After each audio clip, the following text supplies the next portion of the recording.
Welcome to Safety Talk. Personal safety expert Pete Canavan shares his insights and interviews experts who provide simple and effective tips, techniques, and technologies to keep you safe and secure both online and off. Here's Pete. Hello, and welcome to another episode of Safety Talk. My name is Pete Canavan, and I'm joined by my colleague, branding and social media expert, Neil Haley. Hey, Neil, how are you today? I'm doing fantastic. It's Monday, but again, I can't wait. We got through that day and an exciting week leading up to April. I mean, time flies. Spring this week on Wednesday. Starts spring. It doesn't feel like it yet, but I can't wait till spring. No, we got teased on Friday. It was gorgeous, and then boom, right back to the cold weather. So, what are you gonna do? Yeah, but it'll be here before long. So.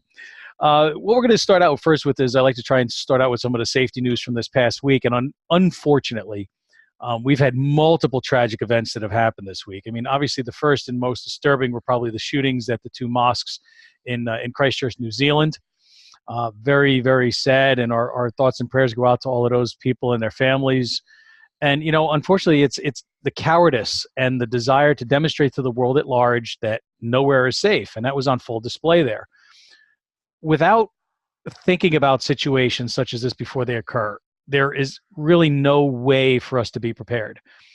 So, you know, perhaps it would have made a difference and, you know, maybe it wouldn't. But the bottom line is we all need to be ever vigilant no matter where we are. And again, it is illustrated once again. And so as if that wasn't enough, we've had this crazy problem now with the airplanes. The second round of disturbing news comes to us from, you know, the failures with Boeing's 737 MAX aircraft. And, you know, the computer controls are what they're saying has caused the problem with these planes. And, you know, technology is designed to protect people ultimately. But unfortunately, that technology has failed and has led to the death of hundreds of people now, not just once, but now twice. So we like to think of ourselves as better off with advances in technology, but unfortunately, you know, that's not always the case. I mean, Pete, when you talk about if we could have stopped that tragedy, it's all about specifically, do they have a great security plan in place in mosques or churches or any place of worship or schools? You need to have the right surveillance top to bottom, security team, video surveillance, specifically who's involved in the security team, security guards, all that stuff now is going to have to be there because that's where these active shootings are happening, is places where there's not any protection or surveillance. Right. And people are, you know, they're sitting ducks. They're gathered together to pray, and they're not paying attention because they're focused on the services that are going on. And, you know, we had a great guest on a few weeks ago, Bob Armando, who works for a company called the K Street Group. And he has experience with this. This is part of what he does with his company is his guys, and he protect synagogues, and specifically nearby where his offices are in North Jersey. And so this is, as you said, Neil, I mean, this is something where, you know, a lot of places are going to have to really take a much more detailed look and a much more serious look at the security measures in place that are there, both from a physical standpoint to be able to protect the people there, and then also some of the preventative measures with access to the facilities and the surveillance of those facilities, because these all add up to what needs to be a comprehensive, you know, security and safety plan for, you know, a lot of different areas. So it's scary. It's scary stuff. You know, things like a plane crash, nothing you can do. Nothing, but except you can improve the technology. and I know Boeing is scrambling to do that right now. So, and they'll get it right. You know, unfortunately, this sort of tragedy happened a couple of times, and a lot of people have died as a result. And it doesn't end there. I mean, look at what else has happened this week. You know, we've talked in the past about some of the problems from Mother Nature, and we've had another round of very severe weather that has killed people and disastrous flooding out in Nebraska and other parts of the Midwest. I mean, the worst flooding in 50 years is going on there right now. And that's another really, really, you know, scary thing that most people don't think about. They're like, you're going to get some rain, there's going to be some flooding. Well, the flooding that's going out there has been absolutely inundating towns. It's wreaking havoc on the infrastructure out there. And, you know, Mother Nature, she can't be stopped. When she wants to, you know, wreak some havoc, she's going to do that. So people have to heed those warnings and have a plan for evacuating the area when things turn bad or before they do. Absolutely. And that I'm glad we're able to keep up with these things, but it's terrible what's happening. And again, if we can stop it from happening, we need to.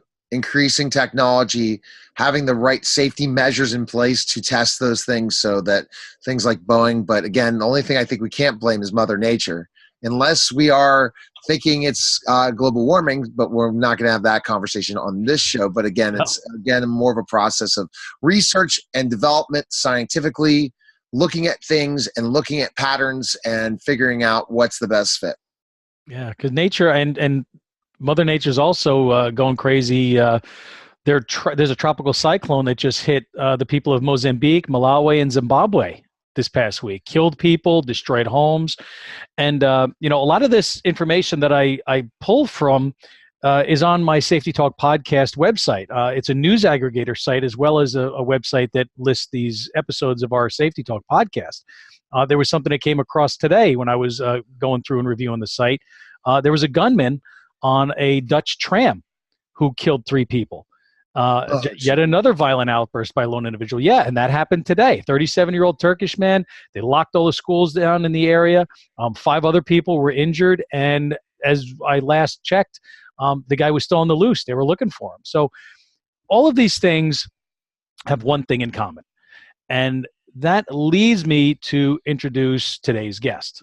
And our guest today is a woman named Ebony Vaz. And she owns and operates a public relations and digital marketing company in the Tampa, Florida area. And she's also written a book on marketing strategies and been a contributing writer for numerous publications, as well as spoken at events and been on different panels with regard to her expertise in marketing, organizational techniques, and crisis communications. And so we're going to be focusing on that and that area of her expertise in today's episode, because the crisis communications aspect of safety is critically important, regardless of what it has to do with weather-related events, shooting events, cybersecurity events, etc. So welcome to Safety Talk, Ebony, and thanks for being on the show with us. Thank you for having me. I appreciate both of you for, not only inviting me on, sharing your podcast with your audience, but also just keeping everybody aware, because I think sometimes as you're going through your day, you don't have the time to keep up with all the things that are going on, not only in your neighborhood, but around the world. And so I'm so thankful that you're able to share that with your guests. Yes. And, the audience needs to understand that it is difficult. And I think we all know that we're bombarded with information. We're bombarded with all kinds of things, whether it's the headlines or advertisements or, good news, bad news, sports. I mean, there's so many things that command our attention. But one of the ways that we can stay on top of those safety, incidents that are going around the world is through the safetytalkpodcast.com site. And so it's been surprising to me because it's pulling headlines in from all over the world. And I'm learning about things on a daily basis, multiple times a day, and it's scary because maybe that's not that good of a thing, but yeah. So, Ebony, let's start with one topic that the White House actually commented on today, and that is what other news organizations are actually coming under fire for, and that's the media's role in giving so much attention to perpetrators of mass violence. I started out talking about these mass shooters. Definitely. And we end up learning everything about these criminals, their upbringing, the type of person they were, the student they were, the journals they kept, what they posted on social media and all of that. But, we don't learn a whole lot about the victims or even the heroes sometimes that end these tragedies. So I'd love to get your take on that sort of whole, big sort of concept there.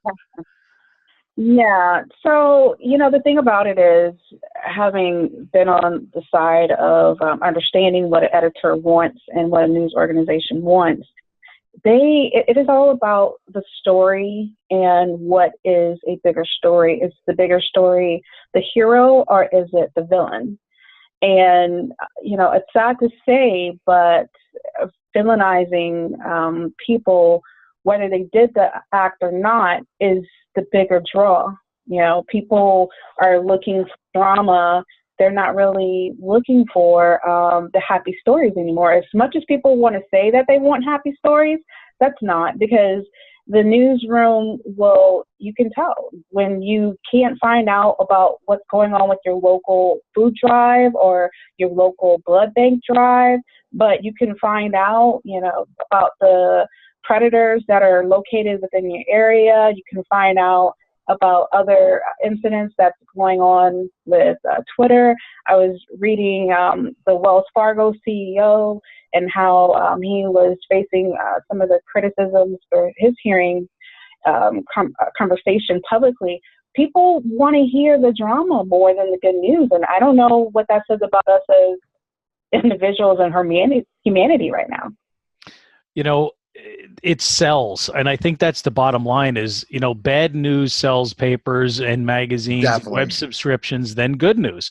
And if it was the other way around, if people wouldn't buy those things and they instead would pay more attention to and buy things that were good news and things that were about, like you mentioned, blood drives and, things going on in the community and, all the positives, they would have no choice but to have to switch what they were focusing on. And Neil, I mean, you interview people from all different walks of life and all different areas, and I'm sure you see that constantly. I'm trying to stay away from that in a lot of ways, and I'm glad that Pete brings that news out there, but I try to bring to my nationally syndicated radio show / podcast, bringing just information that's not out in the mainstream media, which again, 50% of radio now listened to as podcasting, and it's not podcasting from the mainstream. It's really the podcasting revolution of great content, learning, things like that, and not filling ourselves with such horrible noise in certain areas. But the reason they do that is because they prey upon people that want to feel bad,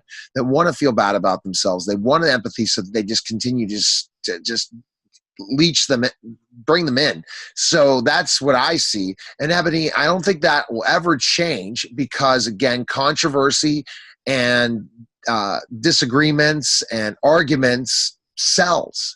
It will never go away from that unless we continue to see this revolution of new content created for specific niches and less of the sensationalization, which we're seeing a lot of times. And that's why we're seeing the news, like TV news, going down in ratings, right? And less people are watching television, local news and things like that, right? Yeah. I think that's a good point. But what was that one podcast where it was, they started doing podcasts on some of these murder stories that were going on as well. So I'm like, are you kidding me? We can't. No, you're never gonna get rid of that. No, I'm telling you that. See, that's interesting, Ebony, and that probably does lead to when you talk about those crime scene investigation ones on like ID channel and stuff. I've watched it, Ebony, and oh my gosh, it really teaches you how to commit crimes and murders and multiple murders and get away with it. So you're right that's not a podcast. That's more, but there are podcasts as well. But that's more of television, cable TV, still. But it's niche. People are into that. There are specific people that want to watch investigations that really have happened and serious crimes that have been committed. I don't think we can stop that as well. That's curiosity. But if we continue to allow other places dictate our media, that's what we're going to see. But when people choose to watch the ID channel or some investigation story or mystery, that's their forte. They want to watch that. Look at how many CSI shows there are. I think that they have one in just about every town. CSI Miami, CSI this, CSI that. It's like, it's unbelievable. And they wouldn't be doing it like unless there was interest, like you said, Neil. I mean, there's interest, so they just keep churning out the content that people want. And unfortunately, a lot of it is not positive. So I just don't know where we go. But, a lot of communications professionals who focus on general, there are a lot of them that focus on that general crisis strategy and the creation of the policies around that. So let me ask you, Ebony, why would that be an interest to you and sort of the online side of it, the cybersecurity side of it? Mm-hmm. So for me, my undergrad degree is in industrial engineering, and I spent a lot of time focusing on human factors. Okay. And how, as humans, we make mistakes, repetitive tasks, certain things that we tend to do just out of pure human error. And just the number of pure human error incidents that occur is great. Everybody thinks that most of the breaches, I mean, yes, there are people sitting behind a computer nefarious, but those nefarious people don't get access unless we have someone on the other end having a social human engineering breakdown, I should say, where they are making that mistake. And so that in itself started me down that road of really wanting to focus on that. And then just think about everything that we're connected to is electronic. You have to be off the grid to not have any type of effects by being connected to the internet, always being on. So I find that intrigues me more by the connectivity that we have, especially as we see artificial intelligence, machine learning continuing to grow. I think that we're not going to get away from it. And I think small businesses and organizations are really doing themselves a disservice by putting it off and putting safety off in general. Exactly. So, Ebony, what would you do in that situation when you talk about this is stuff we can't stop? We can't stop the sensationalization of news to lead to copycats and different things like that. We can't continue, that leads to specific violence. And I've had a psychologist on my show that talked about saying that still does not make people act. But what would you do to change this environment? How could we change this environment, if any? Mm-hmm. I believe and I think you guys know it because you talk safety all the time, but it's about preparation, and it's about taking a look at those incidents where we leave ourselves vulnerable. It's a matter of leaving those, closing the doors on those issues to where, yes, we are not allowing things like credit cards information to sit out publicly, not behind locked doors. We're giving people complete access to your entire system and database within your company and not locking it down off a permission-based level. And I think that some of the things that you would consider from a safety physical body standpoint are the same things and principles you have to think about when it comes to the cybersecurity part. And that's huge. And I'm just putting the finishing touches on a 7-week cybersecurity course, an online course that anybody will be able to take, where I will walk them through the 7 steps of how to create a cybersecurity plan for their business, and a program that will allow them to protect their company, starting right at the beginning, going all the way through to having a plan created at the end. Because like you said, we're a wired society. And I'm actually real excited because next month I have a woman coming on who is a sociobiologist and futurist, and she's going to be talking about how we can use artificial intelligence to predict stuff. Does that sound familiar to anybody? It's been written about in science fiction, and I got somebody who's going to be coming on the show next month that's going to be talking about that in a real sense, and that's going to be really interesting. Oh yeah, I'm going to have to tune in for that for sure. Absolutely. Yeah, we're up on iTunes now, so I'm pretty stoked about that. What has been your experience, Ebony, in crisis management and workplace managers, compliance, policy creation, that sort of thing? Like, what have you seen happen in that arena? Yeah. Oh, I've seen the companies that are so proactive for it, and I've seen the companies that would rather invest in a cute break room over making sure that there's adequate security at the front desk. There was one company that I was working with, and I went in to go visit them, and their receptionist, she had walked away from the front door. And mind you, there was a security door there that no one could enter into the rest of the building without it. But she was working on human resource paperwork, and she just left it sitting there on the front desk. And so it's a violation. It's a violation. Exactly. I'm sitting here thinking, are you kidding me?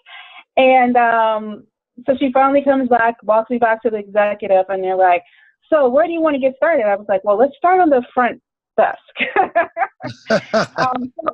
And they didn't, and the executive still didn't think there was anything wrong with it until the HR director came in and talked, and they said, oh yeah, we should really maybe not have her do those tasks up front.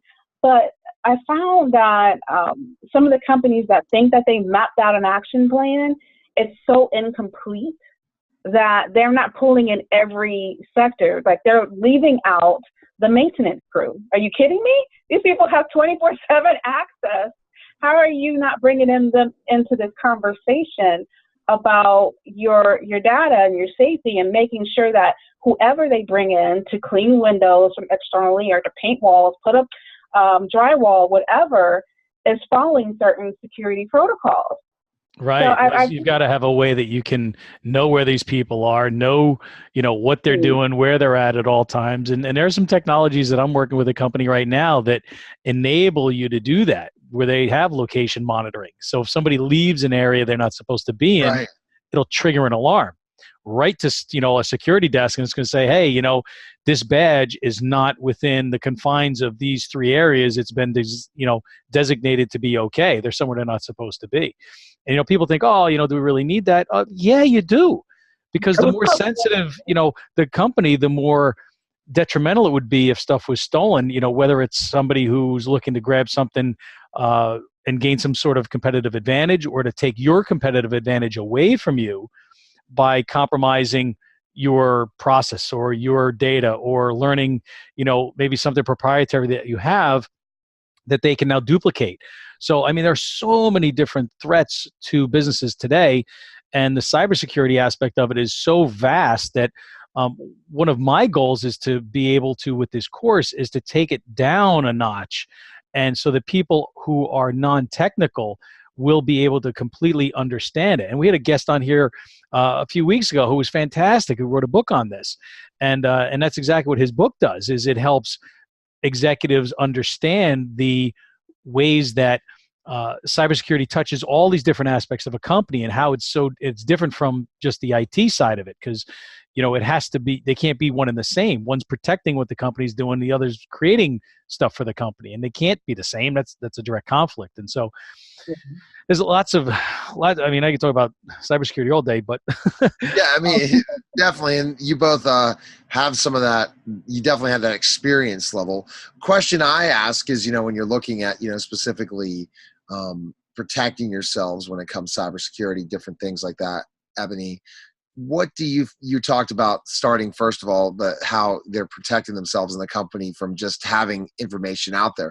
But what about when you talk about online types of things? What other things are you seeing when you're consulting that come up and you're like, oh my gosh, I can't believe they're doing this?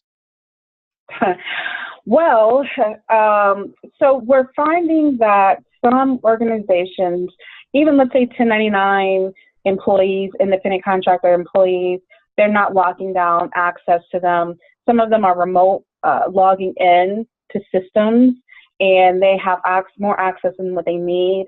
Some of the other things that we're seeing is that, APIs are great, but if they're not fully looked at and reviewed and vetted, they can open the door on the back end to some different things. And I've had it where I was working with a company. They brought in a vendor who was working on one part of their marketing distribution of content, but that particular company also had a vendor that they were using the API for, and they had not done any updates in a very long time. And I find that. And for those of our listeners that may not know what an API is, just let me interject that it's an application programming interface that allows one company to connect to another company, basically in a simple sense. That's a simple definition. Thanks for that. But yeah, not keeping up with those updates, I find that that's a really big issue.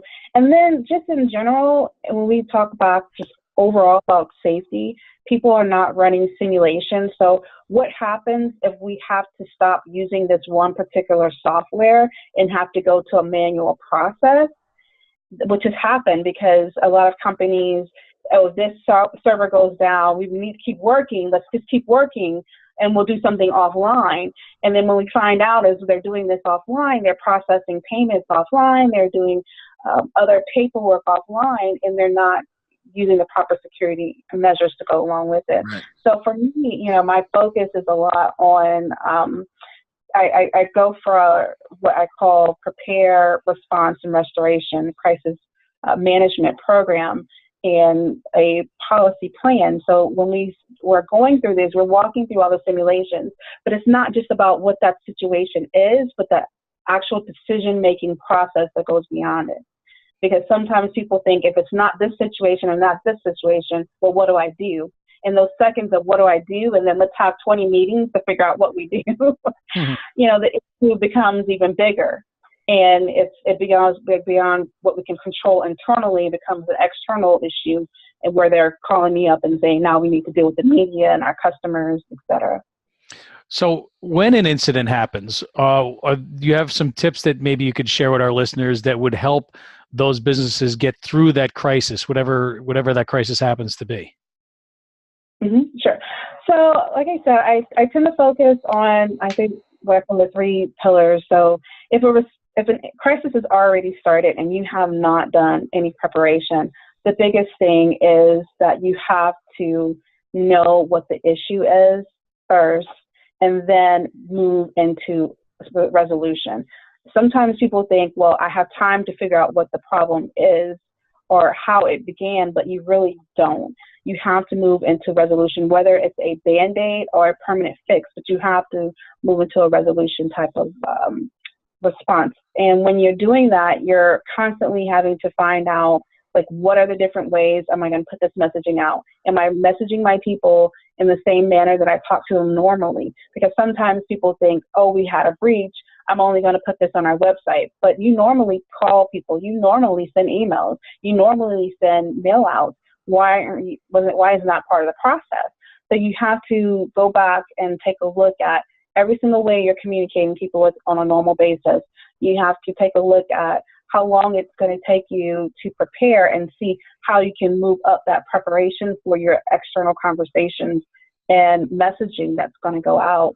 We really focus on having our executives, whoever that executive is in the C-suite, come out from the forefront, to not hide, because a lot of times when the crap hits the fan, they want to run and hide, and that's not the time to do that. You can't lose face during that time, so you have to make sure that the executive of whatever level that is comfortable in speaking to whatever the situation is, even if it's we are looking, we're working around the clock, we're looking into this issue, you have to have some kind of dialogue, or else it just looks like you're hiding and have no intent of fixing the issue. And that, I think, I've seen that happen, and it almost seems like the larger the company, the worse it can be, because you've got a lot of people that are looking for answers, they're looking for solutions, they're looking for reasons, they're looking for communication, and when they're not getting that from the company, whoever, like you said, it is that's responsible for communicating that, I mean, that's a huge part of the crisis communications. So I'd like to kind of get into that a little bit more. So where, like, let's say there's some sort of incident, whatever it could be, an online incident, offline incident, maybe somebody breaks in after hours and steals a bunch of company files out of the filing cabinet. It doesn't have to be a digital, crime. It could be just a traditional one. Or it could be, more of a cyber crime where they hack in and they download a bunch of plans or information or whatnot. So what would you recommend that the course of action be in terms of preparing for the communications to get a good sort of chain of communications open with, for example, the press, possibly shareholders, employees, vendors, et cetera? Like what's sort of the process there, or what should a company sort of begin to do? Yeah, now, I mean, completely and totally, when we talk about some of these issues that come up, some companies, it takes them a while to even learn about the issue. But, immediately it always falls to what is the incident, like what happened. So if the incident was like a theft or something like that, what did you notify the authorities? Start there, because a lot of companies are afraid, but it's by law. You have to communicate with them, whether it's Secret Service, whoever. You have to share this information. And so when you start there, I tell people to do that, because now we're beginning to get a record log. So people can't say I ignored it, right? We're starting this record on record that we're starting this process of fixing the issues that's going on. After that, one of the things that I say is to streamline that communication. When you have an incident, of course you have to let your shareholders know if you're a publicly traded company, but before you can just go spilling out and having them run for the hills selling their stocks, you have to know, okay, we have this breach. We don't know exactly how it happened, but we have 20 people working on it. They're working around the clock. We've brought in these other people. So you have to, you might not have your full message in place, but you have to have a response team ready, right? So everybody on board has to have their responses known. They need to know individually. Each department head needs to have a checklist and said, I have gone through, I've checked with my vendors, I've checked with this, I've checked with that, so that I know internally, like, this is where it didn't break down, or this is where it broke down at. So you have to have some type of, even in the middle of the crisis and you haven't done any planning, the leadership itself has to do their due diligence and become the biggest private investigator that they could ever be for their lives when that crisis hits. How much of breaches are based on social media use?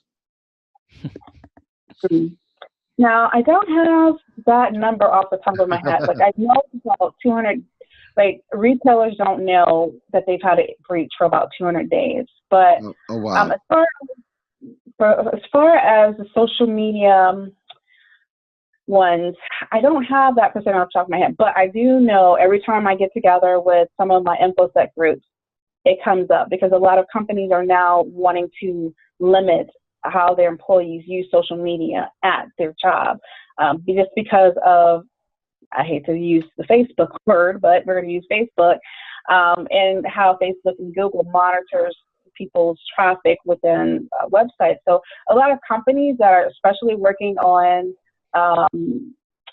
primarily secretive things, they are trying to get away from their employees with using those type of things because they're afraid that a file will automatically get attached. They're afraid that Google and Facebook will automatically start to build different decisive manners around the movements that are going on the website. So there is a concern within the InfoSec community about using social media at work and even outside of work, because you have employees that go home, they sign on remote work, and then they're also doing their Facebook, and oops, now I've just sent off my company's budget for the year. Yeah. And you know, I think a lot of this also needs to be communicated to the employees from day one when they're hired. The education component of cybersecurity is, I think, grossly underrated, when in fact, you could probably stop about 70 or 80% of the problems if you simply educated the employees properly and told them what was sensitive, what they could do, what they couldn't do, and that involves their handling of company data, that involves their handling of company technology, that involves the handling of their own personal technology with regard to corporate resources. For example, let's say they have their own personal cell phone, but they have the company's email coming into it as well as their office computer. Well, there have to be certain policies and procedures in place that can protect the company's data if, for example, that person's cell phone is lost or stolen. They need some way to remotely delete potentially sensitive information. And so this is stuff that has to be communicated to the employees in an educational sense right from day one. Make them sign off on these. Make them understand how important it is to protect these things, because they are corporate assets, whether it's information or a physical, item, because it could lead to major problems if they don't. And I think you'd agree with me, Ebony, that there's a huge gap in the education, portion of this. Yes, I mean, I completely agree. I was reading something the other day, though, that the Department of Justice was talking about, and InfoSec community was talking about how businesses were they were really being attacked through ransomware, holding someone's computer hostage, holding information hostage. And so they said that the hackers have moved from beyond just doing the ransomware, but focusing on businesses and those passwords. They're focusing on businesses for, them actually doing that, not leaving their cell phones here or at the coffee shop or leaving their credit cards, because you leave your credit card at the coffee shop and you get it returned back to you and you think everything is fine. But no, they've already taken a picture of the number and that number is now have been sold about 10 times. Right. So and you're not going to know about it until you get your next statement, and then you go, whoa, what happened here?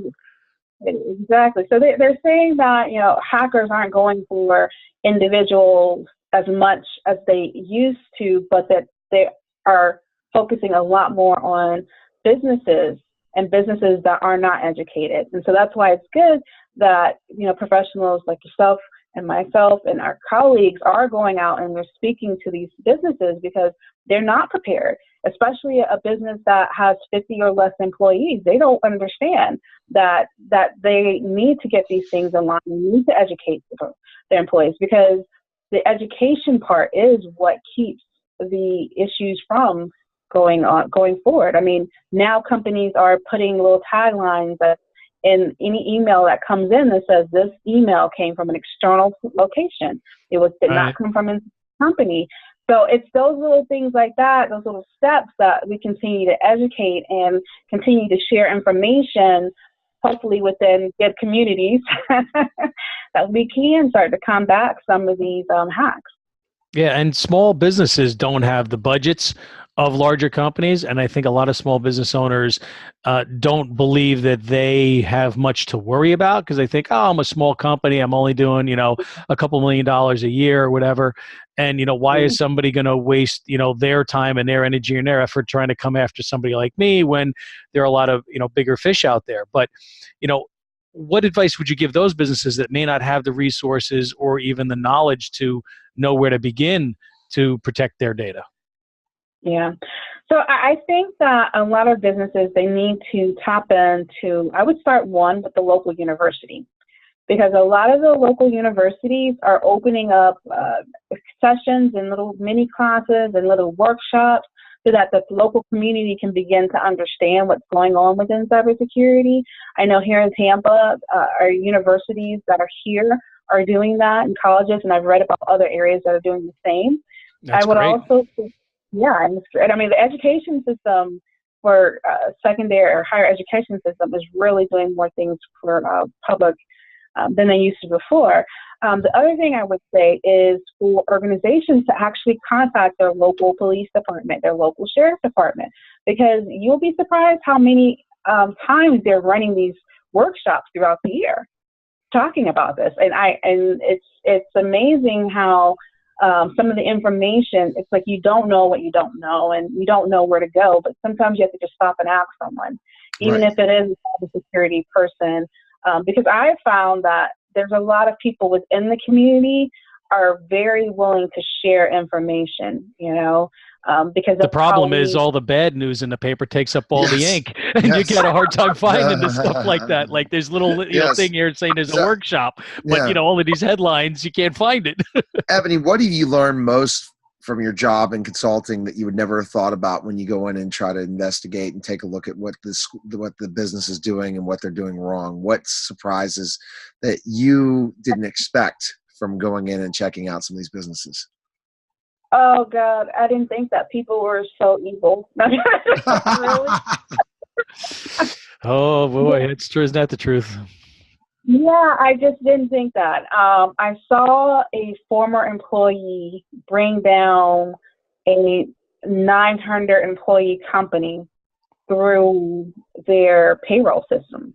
Wow. They knew that the payroll system hadn't been updated with ADP, and they left the company. And within a week, they had broke into the system and understood how to obtain the social security numbers and records of all these employees.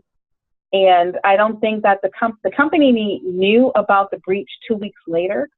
They didn't tell the employees about the breach until 4 months later. Oh, no.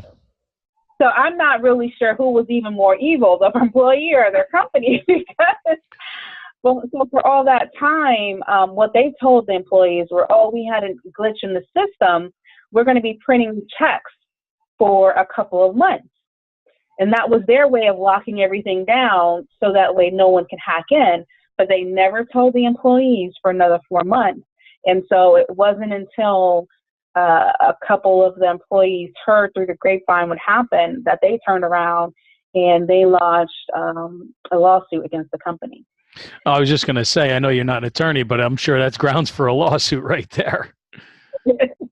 Yeah, so I mean, like I said, I don't think that I ever thought that people would just be that evil, but the person, you know, they knew they weren't performing, and I wonder, you know, how much other things they were doing while they were on the job, if that's what they did when they got crazy. hired. You know, Ebony, a lot of times when you're getting a paycheck, people will just let it ride and say, okay, there's not good supervision. My managers aren't really caring what I'm doing, and I can get away with things until you get caught.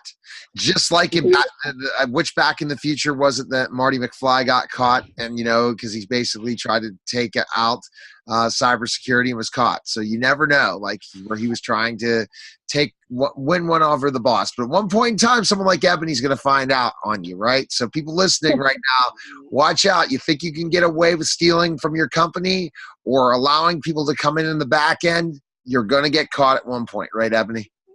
Yeah, I mean, you are going to get caught.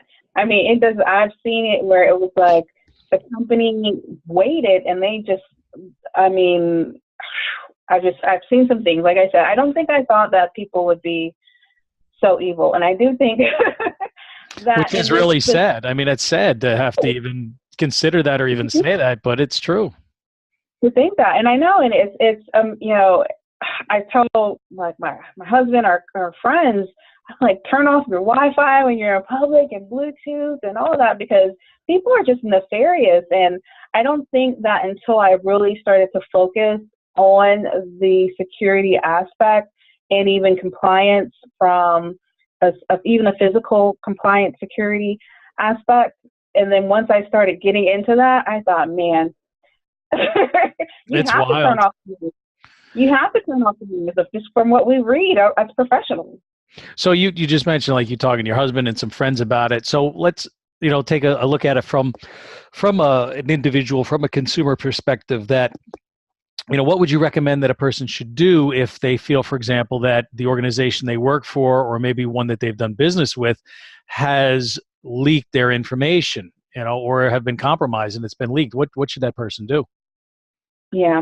So one of the things I tell people first off is try to come up with good ways to good naming schemes for your passwords, so you can kind of have an idea, right? So whenever I'm testing like a freeware software, I kind of have these couple passwords that I'm playing with, and I'm not giving my credit card, but I kind of have an idea. So if I get one of those emails like, we know your password was this, and we know you were on the internet searching porn, and we have recorded a video of you. I'm like, really? Yeah, it's crazy. Really? I don't think you did. Because, you know, I tell people, first of all, get your passwords in order. But after that, don't be afraid to report it to the authorities. Because that's the only way they're going to start to gather enough information to track down some of these people. Right. Start that paper trail. Like you said, have a legal record of it. And even to the point where if you see things online, if you're maybe seeing something that you're not sure if it's going to stay there, print it out. Take a screenshot and print it out and make a hard copy of it and start your own kind of little evidence folder. You know, it's only going to help you down the road. Definitely. Because, I mean, report it with just, I mean, they the odds of them tracking someone down, I mean, unless they're a kid just getting started, I mean, it's going to be very hard for them to track down an individual, but start it. Because if something happens with me, something happens with you, and we all report it, you know, authorities could do better. So I tell people that Federal Trade Commission, FTC, is very good with keeping up with that. And it seems like these days, they are on fire. They are keeping up with even the small businesses. So I as a consumer or as an individual, I would definitely say report it to the authorities, report it to government agencies. But that's the only way we're going to make this net smaller for those people who are trying to just come up with evil things to do to others. Sure. And keep that evidence folder, because, if you're doing that, that's going to show the seriousness of it, and that you're deadly serious about having the situation, whatever it is, resolved. If you go to the authorities and say, look, here's what's going on, here's what I've seen, here's what I've witnessed, here's whatever, and you say, and here's all the supporting documentation and the evidence that I've gathered to date, they're going to be like, oh, okay, this person's serious. Like, this isn't just somebody saying, oh, I have a complaint about something, which, I understand that law enforcement a lot of times is overwhelmed, but if somebody comes to them with a full ream of evidence versus somebody that just lodges a complaint, I mean, who are they going to take more seriously? And the answer is it's clear. And especially if you have evidence. And Ebony, I'm sure you talk about with the team when you teach them how to look out for these things. You're not going to always be the one that catches them, but when you teach that business to look out for these things, and when they do catch them, how do you identify that? And then how do you reprimand or stop the problem that's happening? Yeah. I mean, the evidence part is so key, definitely key. I've sat through with attorneys and HR directors over the issues, and it boiled down to what was the evidence trail, like, what was recorded, how did you talk to the employee at first? We mentioned earlier that initial hire, what education are you giving? And that in itself, I can name one incident, I can come to mind one incident where that was crucial in being able to prove that the company did everything that they could do in order to protect data, because they were able to go back and show at the beginning of the employee's onboarding process, they went through this training. 6 months later, they went through another training. And that type of meticulous record keeping helped them when they were going to court. That's fantastic, because now you've got them signing off on a policy or something that says they understood it, they read it, they're good with it. And then, of course, on the flip side of that is when the employee is let go, there should be some sort of procedure that is also in place that says, look, you are leaving this company, you take no data with you, anything that you have that may have the slightest, bit of information about anything regarding the company has to be destroyed or turned in, et cetera, et cetera. And you have them sign off on a document on the flip side of it. So, when they're hired, you're educating them. And when they're let go or fired, you're educating them as to what the ramifications or the consequences are going to be if they decide to get, tricky, and feel like, hey, I wasn't terminated. I don't feel like I was terminated, fairly. I'll get back at these guys. Well, if part of that process when they're getting let go says, and by the way, don't even think about it, because here's what we're going to do to you if you try, now they're going to think twice and be like, oh, okay, maybe I really just should kind of, put my head down and go start trying to find another job, put my resume out there and just let it go, because it won't be worth it. Because like you said, you're going to get caught. Everybody gets caught. Yeah. Everyone gets caught. And, for me, and when I'm going and doing this, some people that work in crisis communications doesn't go as far as I do, but I tend to go this far because it helps the company with their future communications. It helps them with their future policy planning. And so when we can talk through what failed at this particular incident with this employee, whether they're disgruntled, whether they are purposely taking and selling proprietary information to another company, these types of things help us with the communications that we have for internally and preparing for external possible conversations that we might have to have with shareholders, with, the government, et cetera. Yeah, law enforcement, anybody and everybody involved, unfortunately. Well, that's very, very good information for people. And I think, understanding the importance of having a good crisis communications plan as part of your company's overall sort of suite of things that they do is really important, because if you don't think of it and it's just an afterthought, it can end up being a big problem for you when there's a problem and there's an incident that occurs at your company. Oh, of course, because that first 24 to 48 hours afterwards, that is make it or break it. That is, I'm going to be bankrupt or not time frame. So you have to have a plan. You have to be prepared, whether you're a big business or a small business. And I really do hope that, some of the small businesses will seek out professionals like us in some capacity to help guide them through, because, I know for the state of Florida, we have to have certain protocols in place, and we have to prove that we are responsible businesses. And so, that's important for businesses, small businesses, to even understand, even if they feel like, oh, I've only made $50,000 a year. But if anything happened, the state wants to know that you did what you were supposed to do as a business owner. Right. So other than, maybe hiring yourself, somebody like me or other, professionals that, could incur costs, how would you recommend a business stay up to date on various issues related to their crisis communications and their security? Mm-hmm. So I like the IFC organization, which is an international organization, and it works with a group of people who are in all different aspects of information technology. You don't have to be in information technology to be a member of it.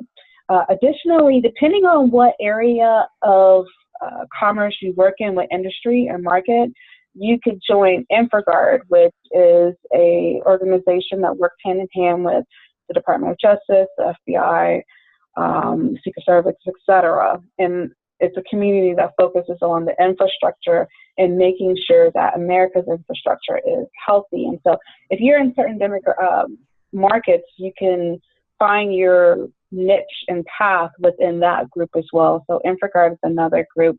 But I would say again that even if you don't hire someone, definitely take a look at organizations, talk to a cybersecurity professional.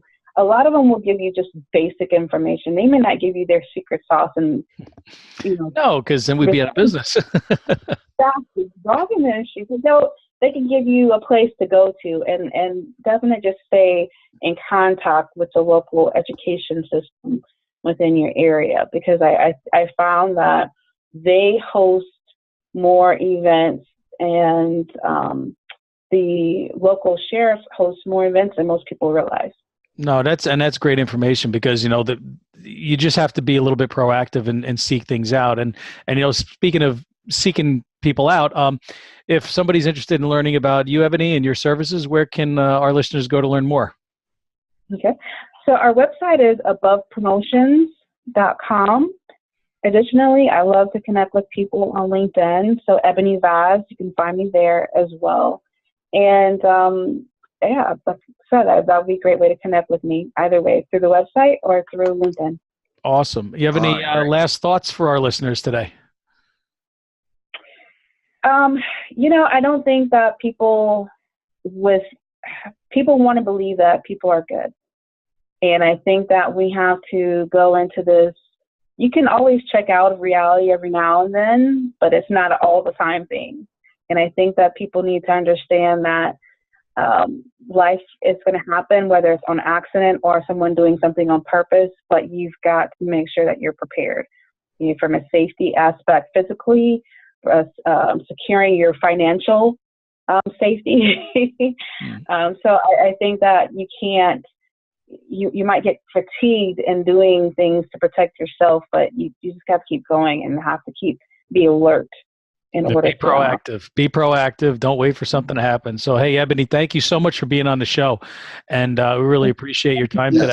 Thanks again. And thanks to our listeners for tuning in to Safety Talk. And you can always, as I mentioned earlier, get more information and the latest news about safety and news about safety at safetytalkpodcast.com. Next week, we're going to have another incredible, exciting show for you guys. And we're going to be talking about the legal side of safety. We talked about that a little bit a few weeks ago. We had somebody on, talked about it briefly. We're going to get into it in a lot more detail with an attorney next week. And I also alluded to us talking about artificial intelligence in a future show next month. So stay tuned and make sure you subscribe to us on iTunes and any other of the various podcasts of choice. And stay tuned for information about how to stay safe and secure in the digital and physical world. I'm Pete Canavan and Neil Haley, and you guys have a great time. Again, Ebony, thank you much. Bye, everybody. Take care, everyone. All right. Goodbye.